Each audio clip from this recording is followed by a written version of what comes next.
Choices made during interviews will affect the show's ratings as indicated by the Craigmile meter shown below. Okay. When the Craigmile meter appears on screen, your responses will numerically alter the meter. So responses will have a greater effect on the Craigmile meter than others. Chapters will have different outcomes depending on your Craigmile ratings. Crude, charming, or neutral. Okay. Keep this in mind when Phil Crocker interviews you. Break a leg. I don't know if y'all remember or even know who Tiffany Polar is, where that girl was like, "Oh, break a leg," and then she went and reported her and said, "She told me to break a leg." It's the whole thing. Yeah, but they remind me of that. It was really funny. What's really going on? What's just okay? I seen her Saturday, last Saturday. She's been like saying all this stuff to me. She's like, "I'm gonna break your legs" and all this stuff. Break a leg is something that somebody says to wish you good luck. Break a leg. How about I break your leg? Break a leg, guys. What did you say to me? I said break a leg, guys. I don't want to break a leg. I'm gonna get the part. That's what I'm gonna do. Okay. Like, she told me to break a leg. It's like, it's a saying, and not everybody gets a saying. Like a fiction and characters' business events and incidents are the products of the author's imaginations and resemblance to actual persons, living or dead. You get the whole thing. Sloppy language leads to sloppy thought, and sloppy thought to sloppy legislation. Dig Cavet. Okay, I got your name right.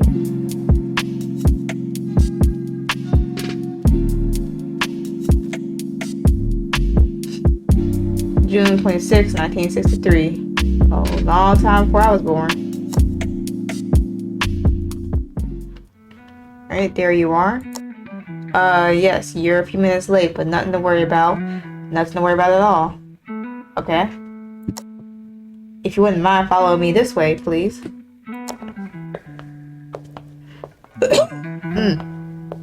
Alright.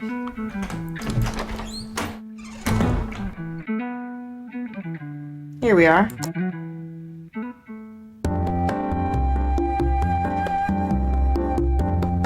This is the green room. Feel free to make yourself comfortable. Okay. You can go ahead and fix yourself a drink at the bar over there too. Okay, so the bar's right over there. Cool. My name's Kenneth, by the way. Kenneth Laudermilk. I'm a show coordinator. Help keep the ship running tight. Some people call me a PA, but I don't think labels are important. Anyway, it's nice to meet you. I'll get out of your hair in a moment. Just need to get a few logistical things out of the way first. You understand, of course. Sure. Your first name?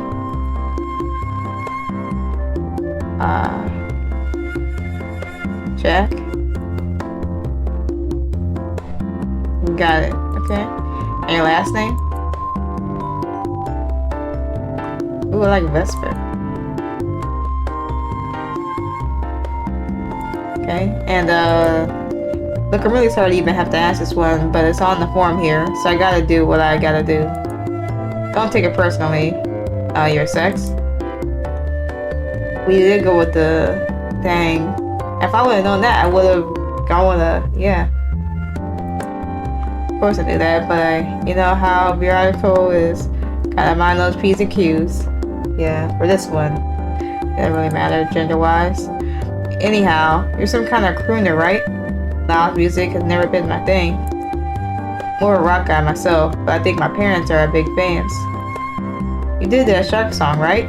Oh, the sharks, babe, got the big teeth. That guy, right?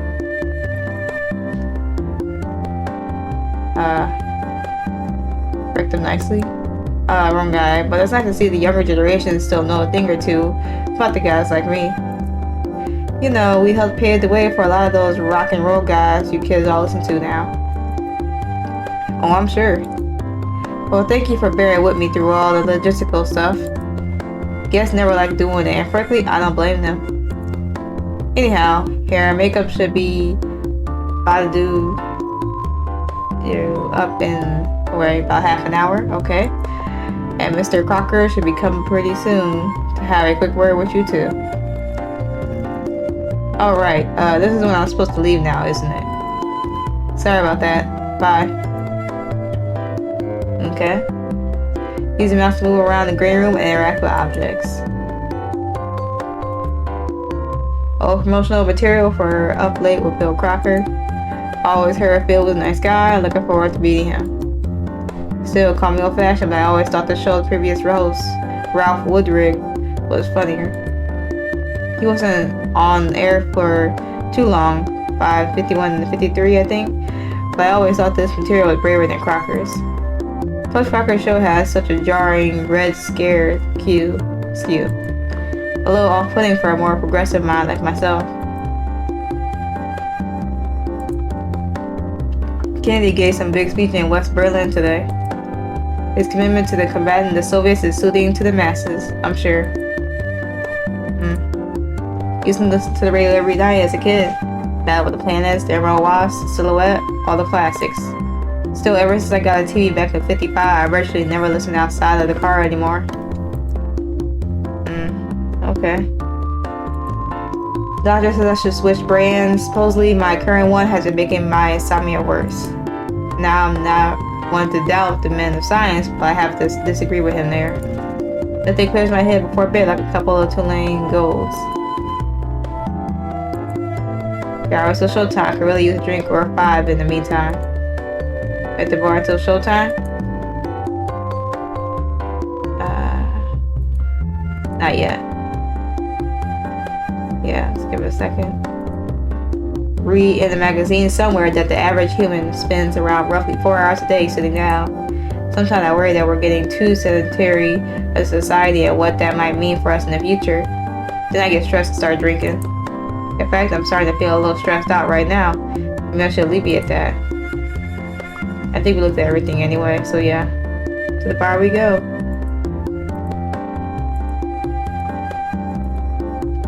Nah, I don't want to doubt men of science, but I have to wait.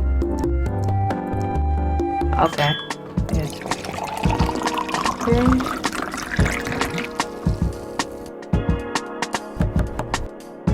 How you doing?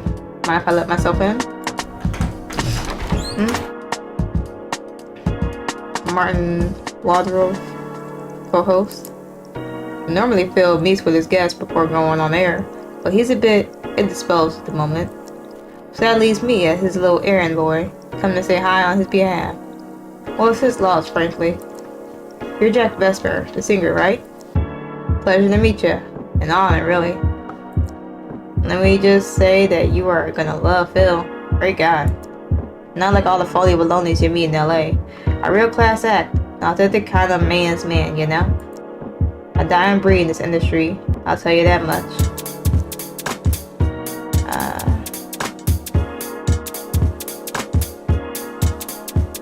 Sure he's great. I don't doubt it. I've heard wonderful things.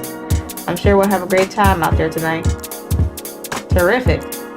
Now, I'm sure you know Phil's political leanings are a little, to the right of most folks in this business. But I can tell you he's real eager to engage in a very civil debate regarding your activist work. Anyhow, let me tell you something, Phil. He's got this remarkable ability to turn on the charm when the cameras are rolling, you know? Making all of effortlessly make an audience think he's practically family. Once those cameras are off, though, that's another story.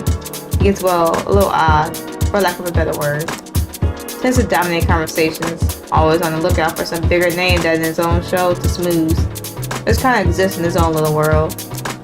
Sweet guy still, I promise. Love the man like a brother. He's just a little lacking in the kind of social decorum he demonstrates on TV.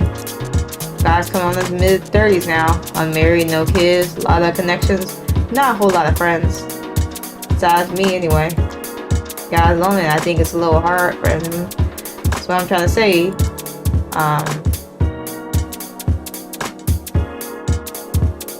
Yeah, well, we all have our social shortcomings. I don't doubt he's a swell man.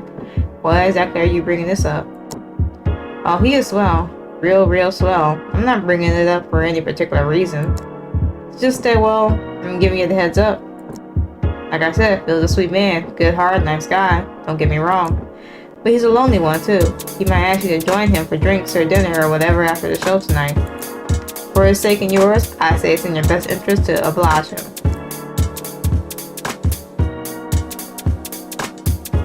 I would love to, but I got an early flight tomorrow morning. Would be cruel if I said no. And, well, not cruel, no. Ill-advised, maybe just a little. Look, Phil isn't a bad guy, but he's got his insatiable need to be liked. Yet if he lacks some of the social wherewithal to make you be like him beyond the showman audience dynamic. More importantly, he's got a connection that can make him either a gift or a Category 5 hurricane in anyone else's career. Guy just really needs a friend, is all.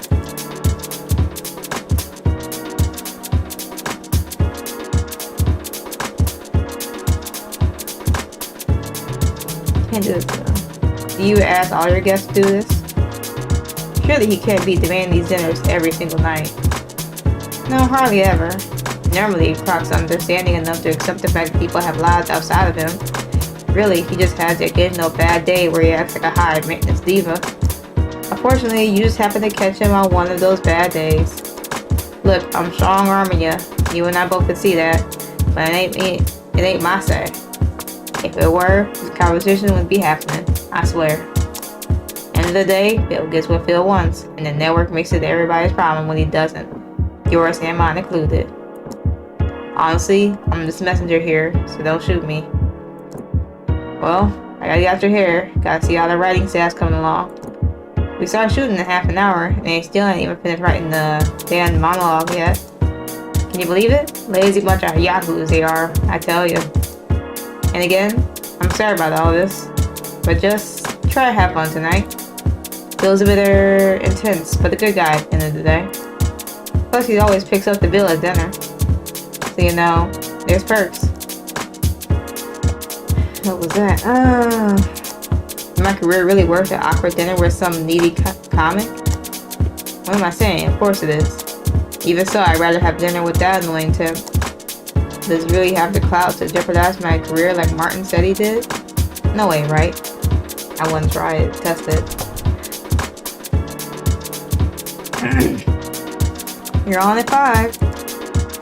Guess I'll have to worry about that later. It's showtime. Alright, I'm just a second here. Mr. Crocker will introduce you. The band will start playing, and the grips here will open the curtains. As soon as the room's cleared, you'll head out on stage. Phil will come shake your hand, and then you can go ahead and take a seat closer to his desk. Got it? You're gonna be great out there.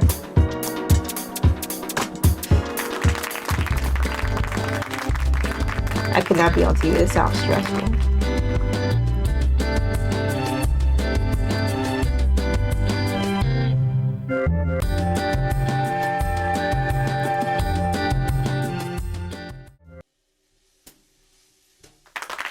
Alright, ladies and gentlemen.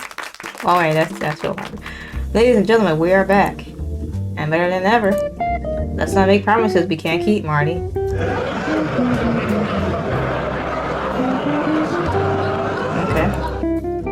I downed a fifth of J&B during the ad break. This would go downhill real fast. Okay. I'm just kidding, folks. That'd be unprofessional. When has that ever stopped you?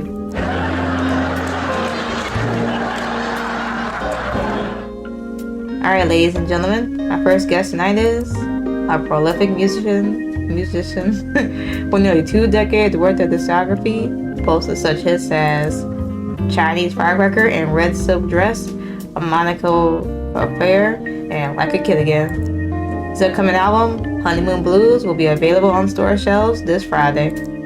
Please welcome to the show, Jack Vesper. Curtains are open, head on out. I had a good first impression out there. Well, some kind of first impression anyway. What should I do?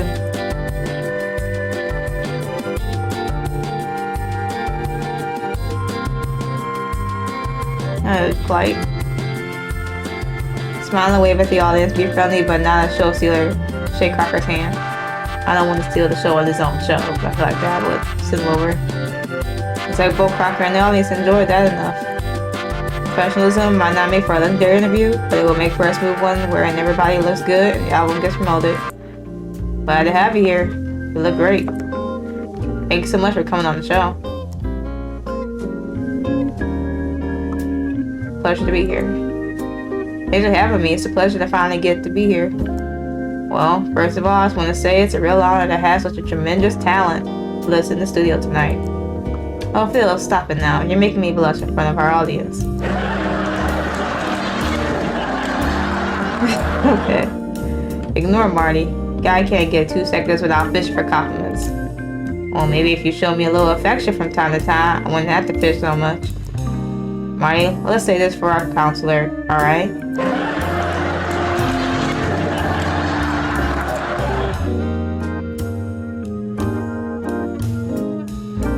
Play along. For what it's worth, Marty, I think you're a 1 in a million talent. You hear that, Phil? Jack Vesper thinks I'm 1 in a million talent. Maybe I should skip on this rinky-dinky show and go tour with him instead. Wait till he hears you sing. He'll regret that choice of words real quick.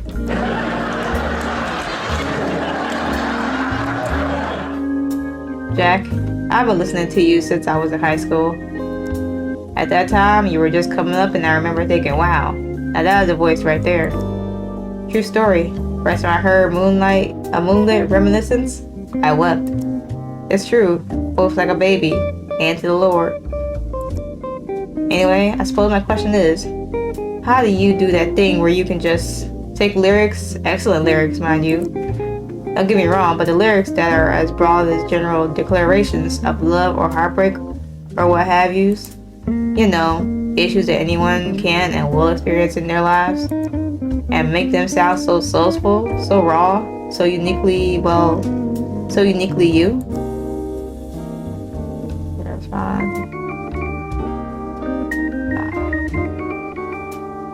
We should get a little just stand there. Well, Phil, took a lifetime of hard work, training, and just a bit of luck to get where I am now. So I can safely say that the skill didn't just develop overnight. A little vague, but hey, fair enough. I don't get too... Now, Jack, I want to ask you something. I know you're a married man and have been for some time, so please don't feel like I'm trying to get you to divulge any taboo secrets here. Oh boy, here we go. Your line of work has been bestowed upon you the unique privilege of getting to travel all across this great nation of ours, all 50 states, if I'm not mistaken. Now you're, and don't take this the wrong way, quite a handsome fellow. And I can only imagine that everywhere you go, you got gorgeous women just throwing themselves at you left and right. Now, our audience, particularly those with a female persuasion, is just dying to know, which state has the most beautiful women?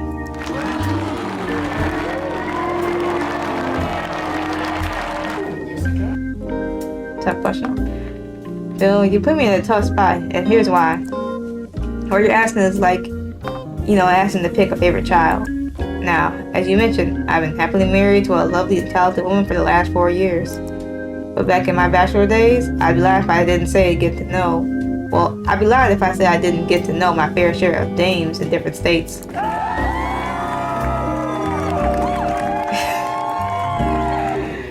And just like the nation of ours, the different women in each state all have something wonderful to offer.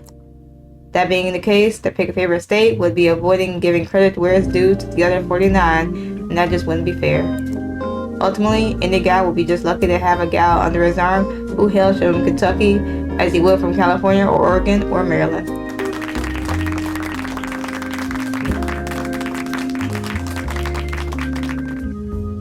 You said Kentucky first, so I'm just gonna take that as your answer. Okay.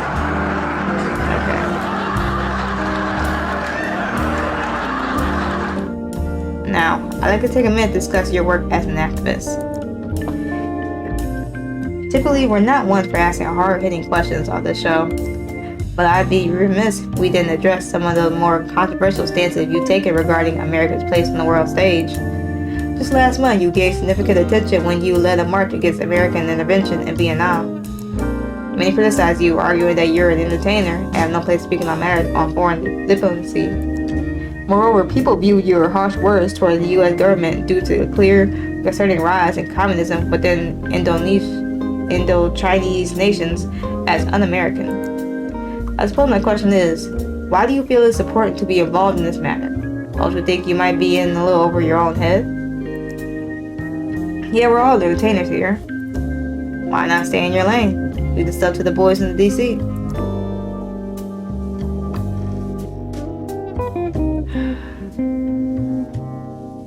Diplomatic. Phil, I'm not a politician, but I am a public figure.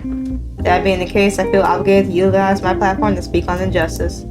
I don't demand people agree with me, but I do ask for the respect to exercise and utilize my First Amendment right. There are lots of people in this country who feel as I do, so I want to rally like-minded support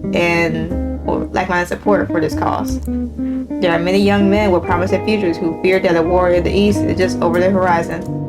They fear being called to put their lives both on hold and on the line for the sake of intervening in, let's face it, a foreign civil war that we simply have no place getting in the middle of. Sure, Eisenhower warned of the potential domino effect of unchecked communist ideologies, and that may seem like a valid enough excuse for intervention. But let's not forget that he also warned of a looming military-industrial complex, creating a cynical monetary alliance between the world governments and the defense industry. Just last year, the U.S. began poisoning crops in South Vietnam with the hazardous chemical compound Agent Orange, supplied by the Monsanto. We have no idea what long-term effects it'll have on these people's health, and most of this country doesn't seem to care. Doesn't that seem like a red flag? Doesn't that seem like a falling domino in and of itself? You're entitled to your opinion, Jack, and you're right. There's no excuse for people trying to tamp down on your right to free speech. But I think many Americans would urge you to consider the necessity of some degree of sacrifice for the sake of your career and for the sake of stability within our own borders. Stirring the pot is only going to further drive a wedge between us and the nation, us as a nation. And Lord knows we're already getting plenty of that from folks like Malcolm X. Whew, okay. No one's saying war is inevitable. But should the worst come to pass, it may prove essential to preservation of democracy across the globe and upholding God's given freedoms that should be afforded to all the world's inhabitants, not just Americans. Let me take a sip of water, cause gee. That's all I got. Just some food for thought. It's a lot of food for thought. Oh, come on, Crocker. Sacrifice? I don't think. Sorry, we're almost out of time. Let's move on. Ladies and gentlemen, we have to take a quick break for a very important word from our sponsors. But don't go anywhere. When we return, our guest Jack Vesper has a very special performance in store for us. Stay tuned. Hopefully we did good. And cut. We're back on in 5, ladies and gentlemen. That went well. Came out pretty charming, and it seems like Crocker and Martin are happy too.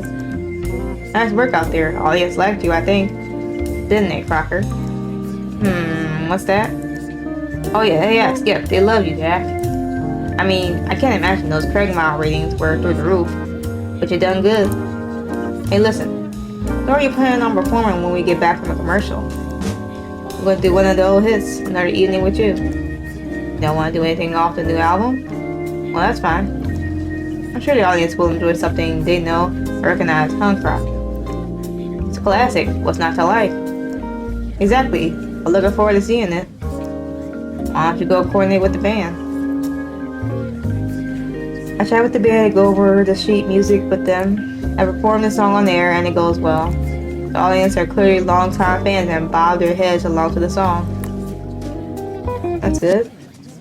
What a show. Crocker really was a gracious host, wasn't he? Maybe grabbing dinner with him wouldn't be such a problem after all. I grab my things and make my way to the door when... Whoa, sorry about that, didn't mean to scare you. Hey, listen, I want to say, great show out there tonight. I absolutely adored you. The best interviews are the ones that make my job easy, when the guests can just take a question and run with it. Baby, you spread it out there, you gotta let me return the favor. How's dinner sound, huh? On me? Inquire. Phil, that sounds great. Thank you. Before we go, though, I gotta ask. Marty told me earlier that I was gonna black you if you turned down dinner. That I call a guy who knows a guy who'll see to it that you never work in the town again. Not gonna happen. I don't know who keeps giving Marty this idea. Truth be told, yes, I'm a little on the lonely side. Yes, I'd be pretty disappointed if you didn't want to go with me. No, I would not rat you out in red if you said no. I don't have that kind of sway if I wanted to. Seems odd that Marty would say all that about somebody he works so closely with. Still, Crocker seems like an okay guy. I'll have to be sure to keep him at arm's reach. I really gotta have a talk with Marty about this. It can wait though, I suppose. I can get us a table at Alfonso and Borelli's on Sunset. Come on, I'll drive. Okay. I don't know. I haven't been here since 49 at least, back when I still needed to grease palms. But to revisit the old stomping grounds though, even if the one ups man and look at Venus at every other table here is secondhand embarrassing. Not sure why Crocker chose this place. He's immersed enough in the biz at this point to know exactly what coming here is borderline cliche, right? God, the macaronis here really are incomparable, aren't they? Really just spectacular. Oh, you didn't get a macaroni? Manhattan. Yeah, that's good too. But you really ought to do yourself a favor and get the Negroni. I'm not sure if it's the Vermouth or something else they're putting in there, but that thing just has a real wham impact on the senses. Waiter, Negroni for my friend here, please. So, what do you think of the table? Nice, right? Didn't even have to make a reservation. You know, Dick Waltz, CEO of North Shore Ram, the arms manufacturer. Yeah, he's got quite a bit of stake in NVN. I recently bought this place, so perks of knowing folks, I guess. Is that Alfred walking in? I think it is, yes. I hear he got another movie with Tippy coming out next year. He's talking to the mater right now, okay? Waiter, he's trying to ask him for this table. We should invite him to sit with us, right? You wouldn't mind, would you? You ever met Alfred? No? Oh, you'll love him. Oh, you have? Oh, well, yeah, nice guy, right? Oh, looks like they're seating him around. Must call ahead for reservation. You wouldn't think someone of his stature would need to make a reservation, huh? Alfred, hey. It's, Phil. Yeah, hi. Okay, oh, you're gonna say that? Okay, maybe I'll talk to you after. Okay. Yeah, great. He's probably here for some kind of meeting. My God, this guy ever stop talking? Can't even finish my own internal monologue. What are you gonna order? You gonna get the swordfish? I'm telling you, best swordfish in LA, hands down. No. Don't go get the linguine with clams. You don't want that, trust me. You gotta get the swordfish. Oh, don't look now, but Barbara sat right over there behind you. Barbara Parkins, yeah, right over there. I said don't look. Barb, hey, you coming on the show soon? You shrugged. Is that a yes? Oh, okay, yeah. I'll talk to you after dinner then. What a fox. What I wouldn't give for a night in the sack with her, am I right? Right. I forgot you got a gal now. I say a tight lip about those sort of things, huh? Anyhow, been going on and on, haven't I? Tell me a bit about you. Where'd you grow up? I know it was New York, but let me guess. I want to say Hempstead, right? I gotta go with my gut and say Hempstead. Bronxville? Really? Yep, born and raised. So where'd you grow up, Croc? What? Oh, Chicago. I grew up in Chicago. Oh yeah? Where about? Say, you know who else used to live in Bronxville? Kennedy. No, it's true. Went boarding school there. Yep. You know, speaking of New York, last time I was there, I got a little sauced and somehow wound up in Brooklyn. Not the kind of place to be when you're a prolific Caucasian guy and everyone around you is just clamoring to get a cold of your wallet. Oof. Anyway, so I wound up in Brooklyn and it goes on and on like this all night. I probably spoke a grand total of what? 9 sentences? At least 5 of which were the waiter. Does this guy hear himself when he talks? He's nice and all, but my God, it's like his entire life revolved around who he knows without actually knowing a single thing about them. Speaking of, I didn't learn so much as one thing about Phil himself. Just his connections and run-ins with other stars. Negroni was nothing special either. Just beef eater, Gallo, and Campari far as I could tell. No idea what they're putting in his. Well, time for him to take me home. Thank God, I thought it would be forever.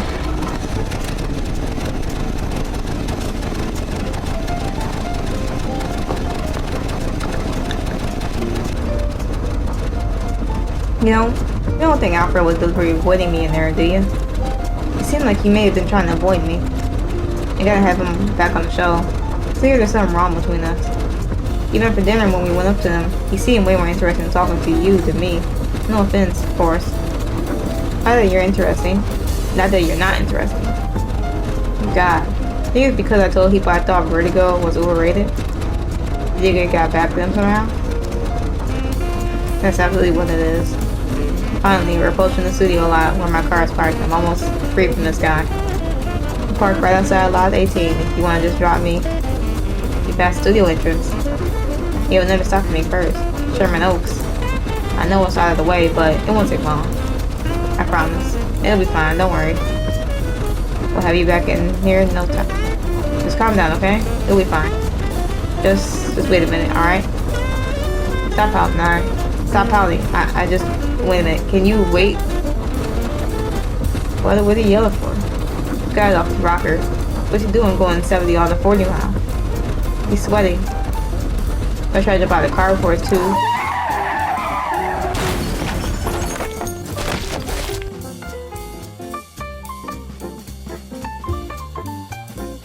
June 26, 1973. 10 years later.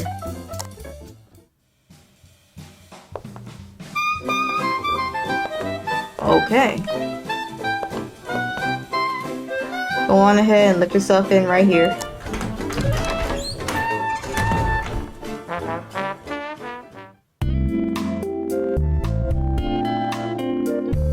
Alright, this is the green room. It was hold up here for the next couple hours till you're up. My name's Janet, by the way. Janet O'Neill. I'm just a temp here, but hoping to work my way up to a producer role eventually. Sorry I didn't introduce myself earlier, but Mr. Crocker likes his show running a low, well-oiled machine. That means no time for formalities until the guest is situated. Anyway, that's neither here nor there. Before I let you go, I'd like to ask just a few questions about yourself if you don't mind. First of all, I'm going to need your first and last name, just to make sure we have the right guest booked tonight. Let's start with your first name. I guess we go woman route, Olivia. Alright, and your last name? Steele, I like Steele. Steele, got it.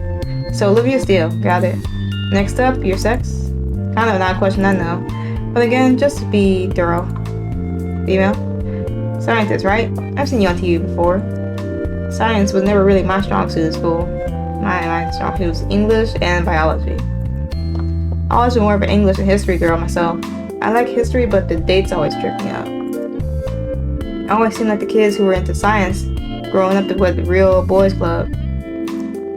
Must have been tough to be a woman trying to crack into that field. Nothing to be ashamed of. You're what, 20? 21? I'm sure you figured out by now that it's tough to be a woman trying to crack into any field, certainly in entertainment. The fact that you even made it this far as a temp job is something to be proud of. For you and not the climbing sort of ladder requires impeccable work ethic, incomparable skill, and ability to put up with a whole lot of crap from your male counterparts. Seems like you got it all in spades. Wow, that means a lot to hear you say that. Thank you.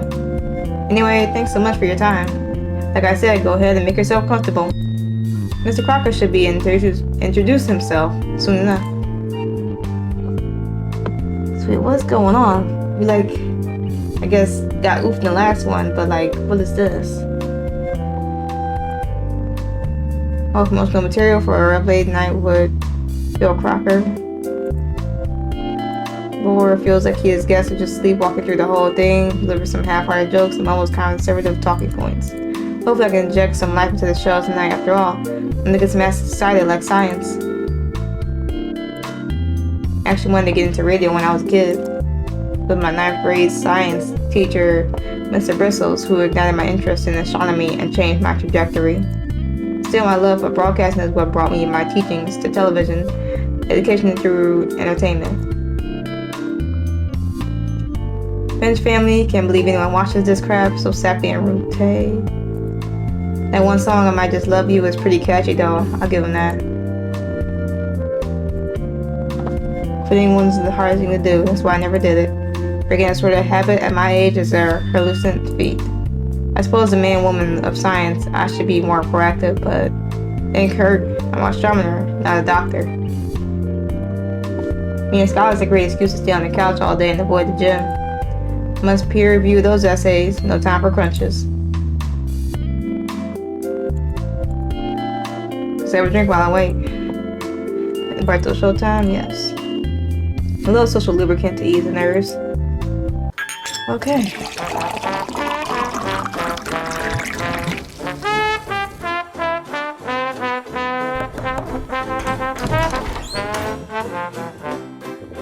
Hey, it's Olivia Steele. You're that science lady, ain't you? I'm Waldorf. Yeah. How you feeling? Humble. Effervescent. I don't know what that means, but I'm assuming you're in high spirits. Anyhow, Croc told me you're some kind of planet scientist, huh? What's that called? Astrologist? I'm a Capricorn myself. My ex-wife was a Leo, but I always thought that she were for Cancer.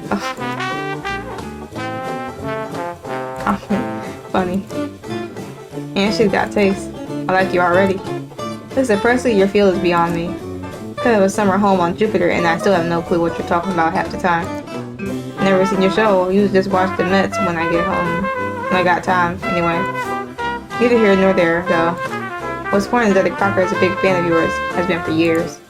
Oh, he was bouncing off the walls when he heard we booked you, and he never bounces.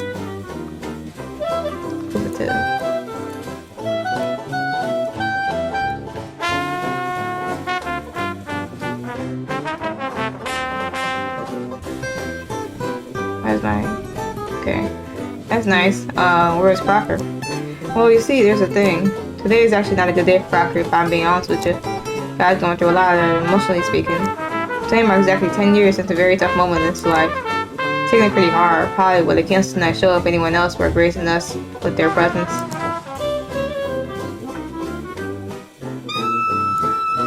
I'm sorry to hear that. If you don't mind me asking, what happened?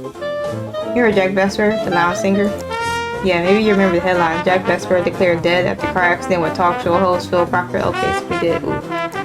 Yeah, that was 10 years ago tonight, right after the show. I tell you, he wasn't the most exciting guest we ever had. Not much of a talker. But still, he had a great head on his shoulders, and I heard that he had a lively conversation with Crocker over dinner afterward. Also, one hell of a talent to boost. Gone too soon, so tragedy, really. Listen, I can only bring this up because, well, I think tonight's of all nights, Crocker really is a friend, you know what I mean? Curious. Okay, well, why are you telling me? Well, the thing is, you know, like I said before, Croc's a huge fan of yours. You wouldn't think it by looking at him, but the guy's a real egghead. Now, like tonight, I think he could use a little joy in his life. I thought anything would cheer him up more than the opportunity to pick your brain for dinner. What do you say?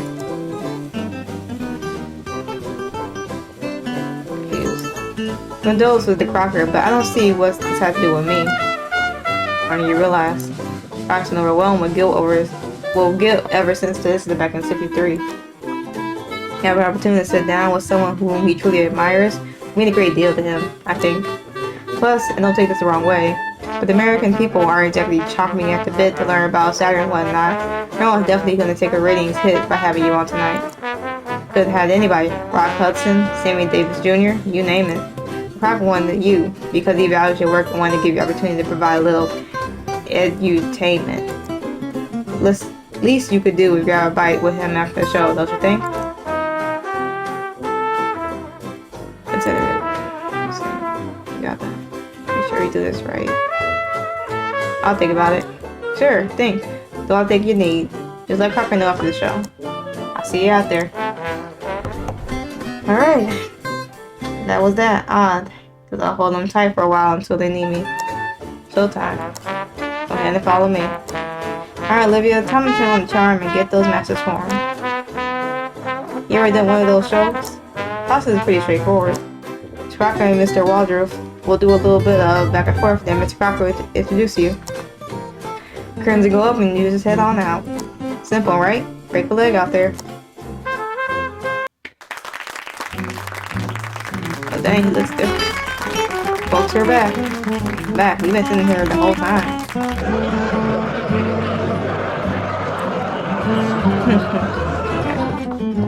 Don't give away industry secrets, Marty. Well, it's always think you and I go play badminton during the ad breaks or something. Precisely what they think. Oh, well in that case, I won 40 love. Okay. You wish, pal. Alright folks, my next guest is Nobel Prize winning astronomer and host of the fantastic PBS series Beyond Our World. Please welcome to the show one of the most brilliant minds of our time, Olivia Steele. And there go the curtains, and then used to making grandiose entrances, I will step out and wait person. Still a lot of viewers are going to be inclined to turn the dial if they see me calm, little toast scientist step out. You have to go big. Ready to go big. Show me. Step out on stage, take a big bow, make it silly, but keep it dignified, and laugh it off and give Crocker a proper handshake. Audience love my grandiosity. Humbling, yet bubbly. Good work, Steele. Good work. But that body's look there, Olivia. You know, just because you're smarter than everyone here doesn't mean we have to treat you like a queen. Yeah, I went to college too, you know.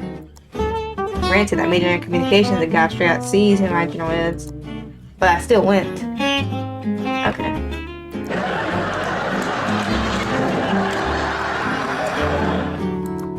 We're just kidding, of course. Anyway, so glad to have you with us tonight. Got the beer as well. Of course, Phil. You know, this high energy late night format isn't the one I'm exactly used to. Most of my public speaking opportunities are among intellectual stuffed shirts, so here's hoping I don't put your audience to sleep tonight.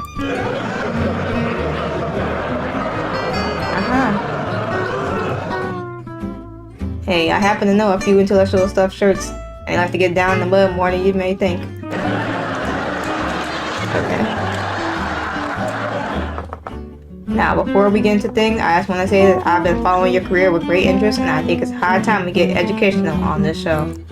Phil, I graduated summa cum laude from college. I've done my time in academic slammer.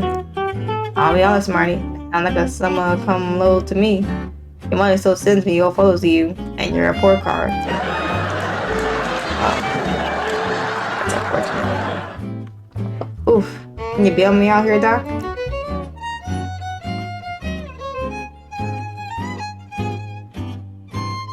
We're gonna get both of y'all. I think this is what they call the popcorn to kill a black Phil. Pretty sure both of you occupations don't need a degree, let alone a high school diploma. How is that? You folks make more than firefighter or nurse, frankly, is outrageous. So learning, no bonus this Christmas? Phil, you do that and I might just have to get another degree and become a TV exec. Why's that? It's like I withhold your bonus.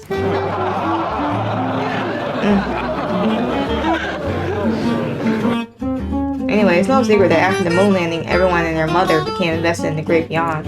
Heck, if I were any more interested, I'd look like a sleeper rescue trying to steal a NASA's secrets. I got my eye on you, comrade. How is it that scientists like you was so privy to the secrets of the world? Take closed doors with the president, secret labs, government committees, but at the same time is so willing to publicly educate the masses about the universe at large. Wow, no joke or punchline. This is the honest question. Ain't it, Croc? I told you, Marty, we're getting educational tonight. When that case, if anyone needs me, I'll just be sitting here watching words go over my head. Inspired. I think so many of us are afraid to delve into those deep subjects because sometimes it lets us know that we're not the only ones in this great world of ours. So the government hires experts like me to relay the statistics and probabilities of things they can't control. It sort of reminds me of a classmate of mine from grad school. He would take 1 hour out of his day to look at the sky and remind himself, I am but a tiny crumb in the cake of the universe. I can only affect how I taste.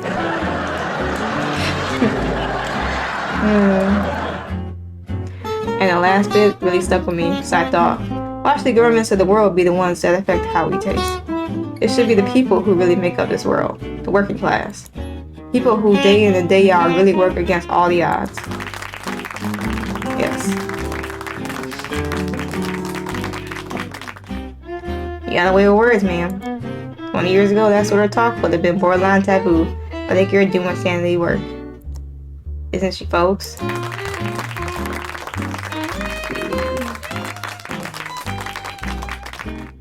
Now, Olivia, from one egghead to another.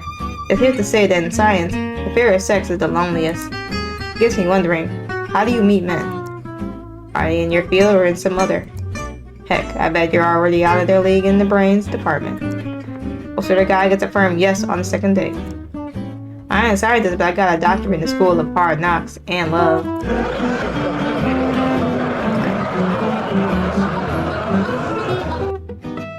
Marty, you just said you have a degree in communications. Love is communication, crap. I got all A's on my test and quizzes when it came to that. And I think your first wife failed you on the practical exam. Dang, that's crazy.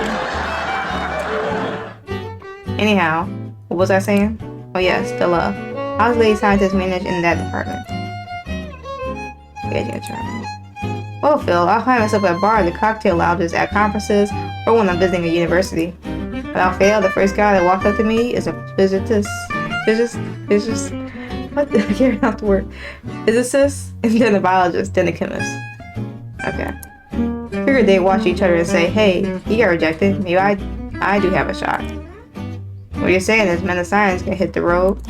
Let's put it simple like this, Phil. If Marty was a woman in all night bright places, would you take him? I mean her out? It would be nice at first, and all you would talk about is work. Same with me. I want a guy that's got fresh thoughts.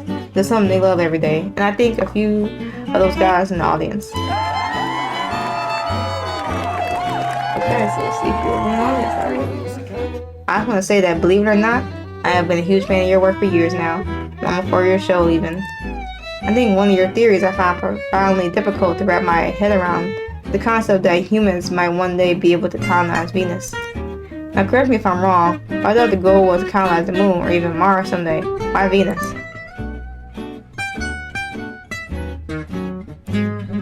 Well, Phil, it's a great question. To be clear, it's simply a hypothesis I've cogitated on, not a theory. As you likely know, Venus is the closest planet to the Sun, and as such is extremely hot. The surface is roughly 900 degrees Fahrenheit at any given time. So no, the surface is far from habitable for human life. Man, we got family out in Tuscan and they manage just fine.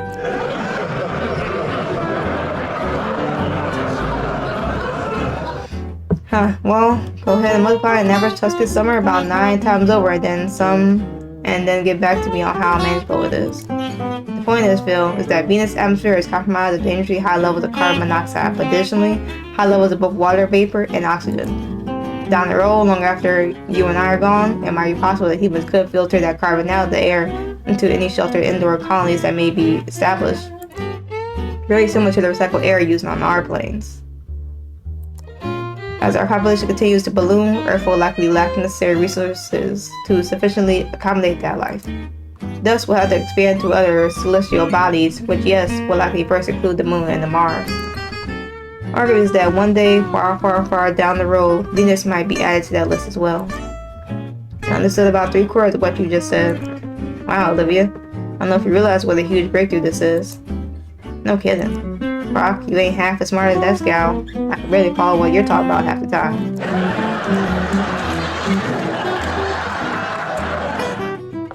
Well, Olivia, we're almost out of time. Before I let you go, I'd like to ask one more question.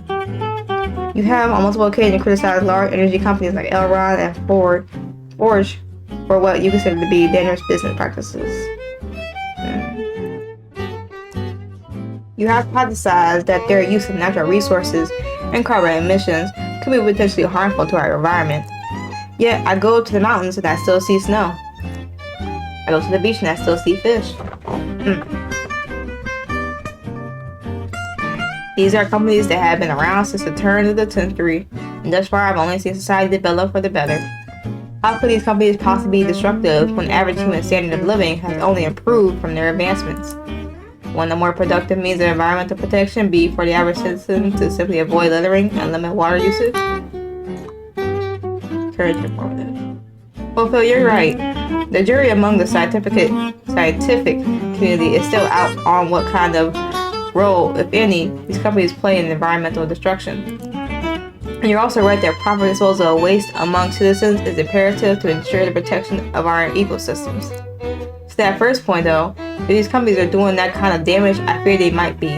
We could easily and quickly pass the tipping point of environmental havoc from which there is no turning back. What might that mean exactly? It's hard to say, but the planet warms to dramatic an extent, we could witness rising sea levels, melting polar ice caps, and mass extinctions of animal species to a degree the world hasn't seen since the dinosaurs. Again, I can't emphasize enough that this is all speculative, but I implore citizens and our governments to demand the transparency from these companies and to closely monitor the effects they may have. I certainly don't mean to come off as an alarmist, but I also strongly advocate that people avoid complacency at all costs. Fascinating. I appreciate your candor on the subject. This is a family show after all, and I want our audience to be able to sleep at night. Sounds like there's some pretty big stakes here. It's like a high roller game at the Flamingo, only with the very existence of our species on line.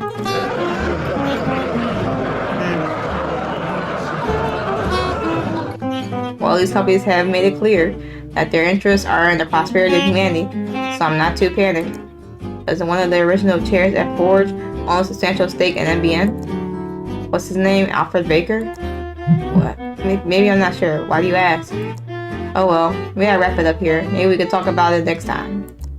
Well, Olivia Seal, that's about all we have. Time for the night. But I want to thank you again for being on the show. We're lucky to have you. Grateful. Of course, I'm a big fan, so it was an honor to be here tonight. Thanks for having me.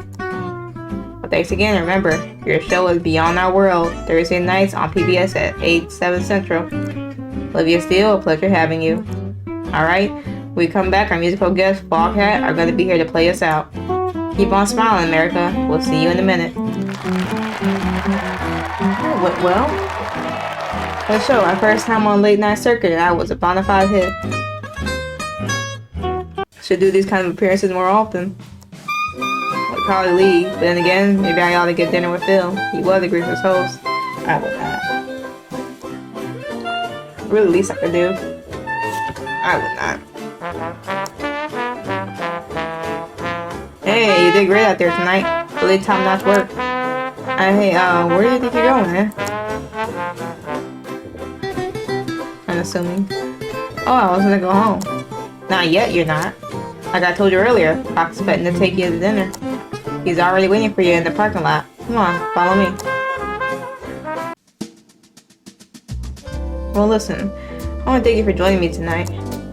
This isn't exactly what you had in mind for the evening, but I couldn't not just pass up the opportunity to pick your brain a little more. By the way, you tried the grocery, right? Negronis? No? Oh yeah, I tried Negroni. Best in the city, hands down. Sorry, did I hear right? You haven't even eaten here before? Oh pal, you haven't lived in. Well, you only have one choice. You gotta get the swordfish. No ifs, ands, or buts about it. This is, and I say it with no hyperbole, the best swordfish you will ever have in your life. Hands to God. And to God, I mean, the best. The rest was some kind of parsley rub, and it's just, so extraordinary. Anyhow, I wanted to talk to you more about your take on the Big Bang. You mind talking about it? Okay, so what's the deal there? How's the universe just come poof out of thin air like that? Okay, informative. Truth be told, I haven't the slightest idea. Neither does anyone else because I have always been so fascinated by this stuff. God, it's so great to be here talking with you.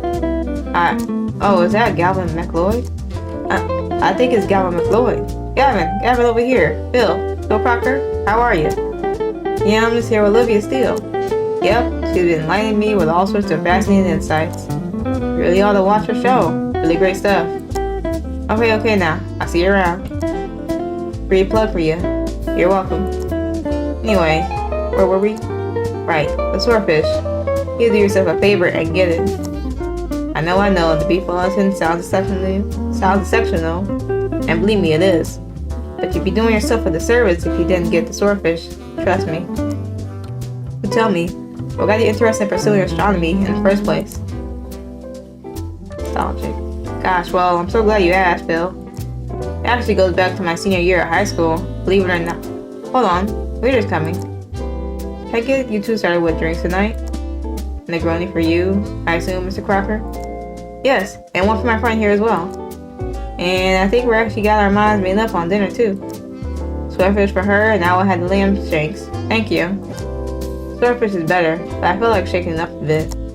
Anyhow, can you believe Gavin McLeod is here? I played golf with him a few years back. Nice guy. You know, he never came here during this place's heyday. It used to be packed with stars. Seriously, everybody who's anybody used to come rolling through here day in and day out. Not to suggest this place is past its prime or anything. It's a little less lively than it used to be. But hey, what are you gonna do? Times change, right? This guy doesn't stop talking. But that was a lovely evening. Thanks for indulging in my ramblings here. And it's up there and I'm such a big fan. The presence really meant I'm sorry, is something wrong? Hey, you're getting a little bit wobbly there. What's up with you? You want me to drive? A little too much to drink, is it? Oh, wait a second. You know, I know what that is. You're losing consciousness, aren't you? Your throat's starting to close up? Did you get a little bit blurry? You saw me have been up with what you ate? I'm sorry, okay? This wasn't my decision. It's like the last one wasn't my decision either. I really do admire you and your work a great deal, but you know, I believe the powers that be, right? Hey, listen, don't fight it, okay? A couple of seconds, I'm gonna go call for help and get you an ambulance. Probably gonna be too little too late by the time they get here, but like I said, I was a big fan and it was an honor to get to know you. Really, I mean it. Olivia? What do you... Oh my god. Help. Somebody help. Okay, ambulance. Call the ambulance.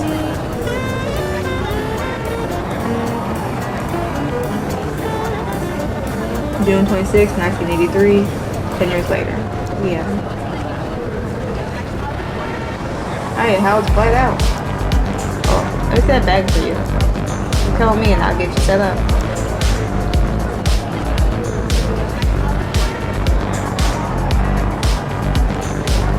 Open up late with Phil Crocker. We still...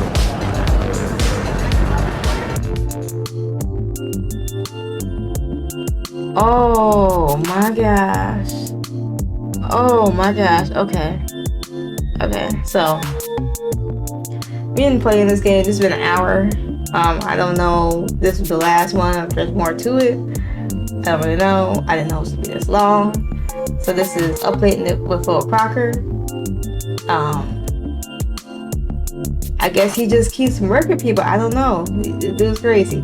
But if you want to play this game for yourself and see what else this game has in store, of course, you know, I will link everything in the description below. But I'm going to end it here because I did not anticipate it being this long. And I wanted to play it, you know, I thought it'd be quick, 30 minutes, been more than that. But I still enjoyed it. Guys, obviously a talker. You know, some screw loose up there. I don't know. But I enjoyed it still nonetheless. I hope y'all did as well. Don't forget to like this video, like, comment, subscribe, all that fun stuff.